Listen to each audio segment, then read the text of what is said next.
Uh, Round 5, 176. You know what we need, guys? We needed, I was going through the needs actually. We need linebacker, we need safety, we need a backup tight end. We need a backup tight end. When TJ Hawkinson was hurt, we kind of lost the tight end aspect of our game to some degree. So in this draft, I was getting actually two tight ends because I threw one in at the very bottom that we'll get to. But I got us taking Chigo Okonkwo, something like that, out of Maryland. Tight end out of Maryland. 6'2", 242 pounds, 4'5", 240, 35.5-inch vertical jump.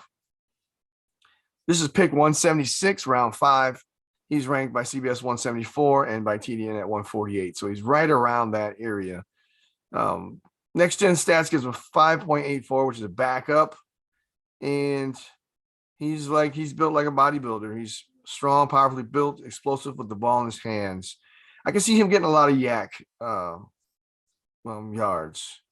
He's slightly undersized and he short-armed and has a basic understanding of the route tree. But with the lineup of coaches that Detroit has, I think we can get him on that route tree, especially if he's watching TJ Hawkinson. And we can hopefully by mid-season he'll be a nice, maybe even a flex tight end. I know you got like that Hunter guy who came out of Washington still on the roster. I don't know what's going on with him. He's a non-football injury, whatever they are. I can't think of what it is anyways. So nonetheless, round 5, pick number 177, DeMarco Jackson, linebacker, Appalachian State.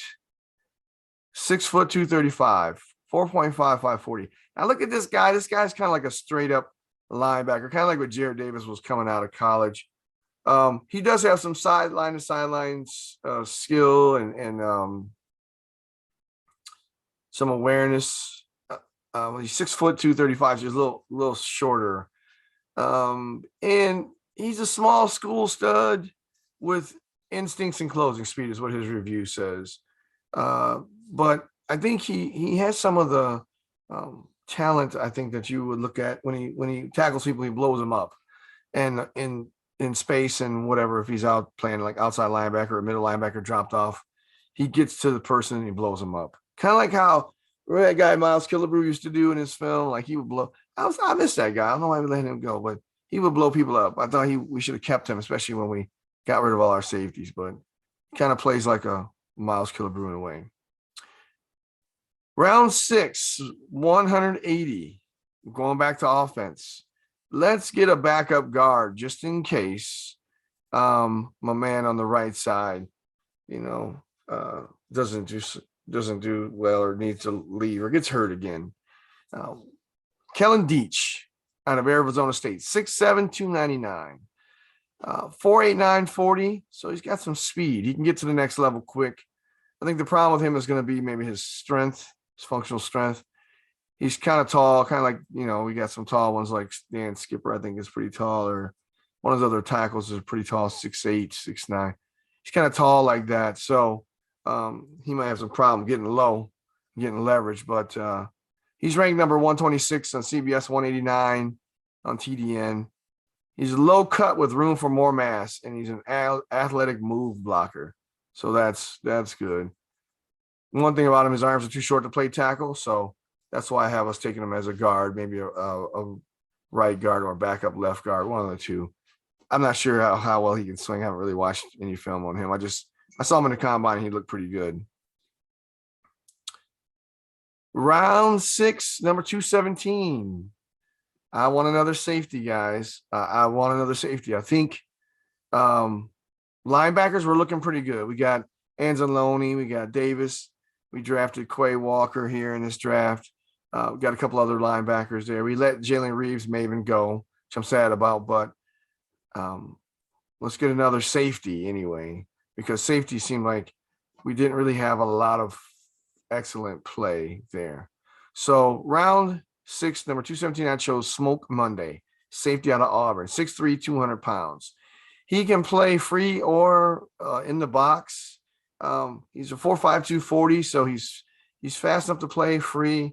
I'm not sure about his instincts, but he did have a couple of interceptions, quite a few interceptions as I watched some of his videos.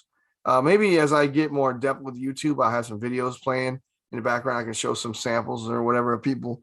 But as of right now, since I'm new to this, take my word for it.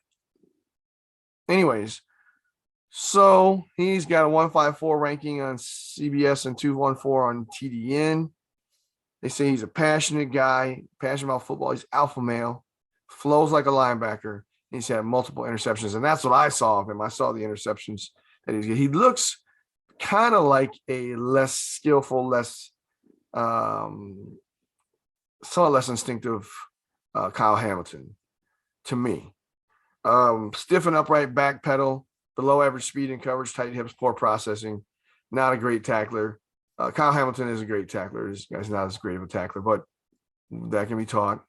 And I think he'll be a good backup to Tracy Walker eventually. Round 6, number 218, went back to offense. Got some good wide receivers, but I think we need to get some fast ones. We need to keep getting more speed. Speed and size are my, I don't know, I'm kind of like Al Davis in a way, not taking just the fastest guy in the world, but fast guys with size. That's something you can't teach. And Tyquan Thornton out of Baylor, 6'3", 182 pounds. He's a little skinny. He's like a Kevin Durant of wide receivers, but 4.28 and 40. I mean, that's blazing. 36.5 vertical jump, 130-inch broad jump. So he's explosive. He's thin. Get him up to about maybe 195, 200 pounds. He'll be good. But right now, CBS doesn't have a rank. TDN had him at 127. Backup, maybe a special teamer. Hey, you put this guy in your special teamers. He can be like a Matthew, what's his name, for the Patriots. You know, he just ran down there and just tackled people. And he went to the Pro Bowl every year. This guy's got a sprinter background, sticky hands. He's got good area quickness for a tall person. But the cons are, of course, he's thin.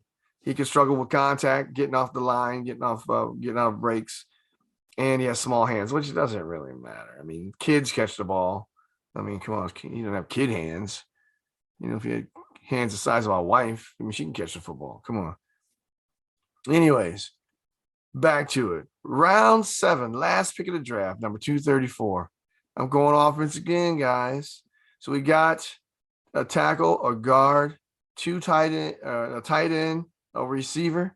Well, I told on myself, another tight end, 2 tight ends. I want that double Ted. I want to be able to have someone to be the backup to the backup to the backup to Hawk. So Jalen Widemer.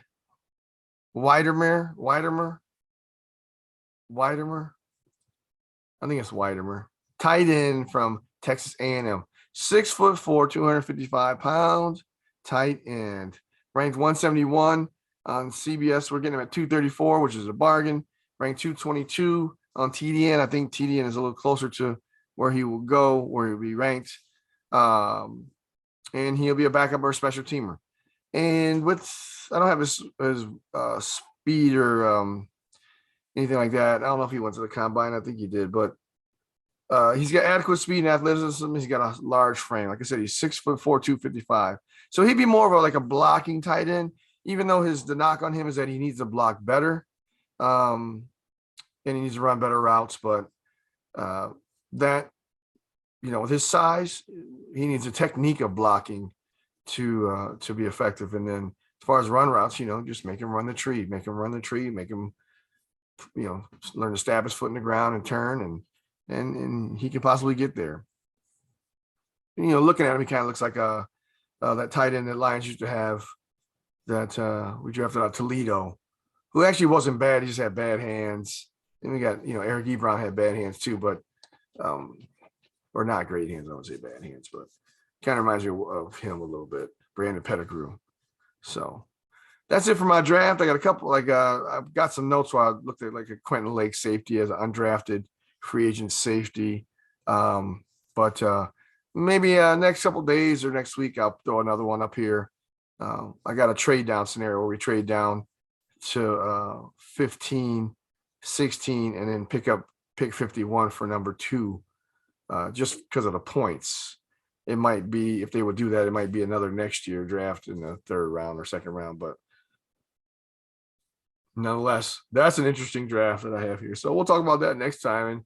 And in behalf of all the kings of the flat screen or the flat screen kings or whatever we're going to call ourselves, because there's more of us. There's like 3 or 4 of us. We're going to be on here pretty regular. So, and then we'll talk about things like sports, basketball.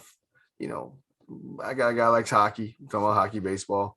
Might even talk about movies and music. So we're going to have a good time with this podcast. So I hope you join. Hit the like button and or subscribe or whatever. I don't even know what I'm supposed to say to do, but do what you do normally when you like somebody's podcast and you want to see it more. Adios.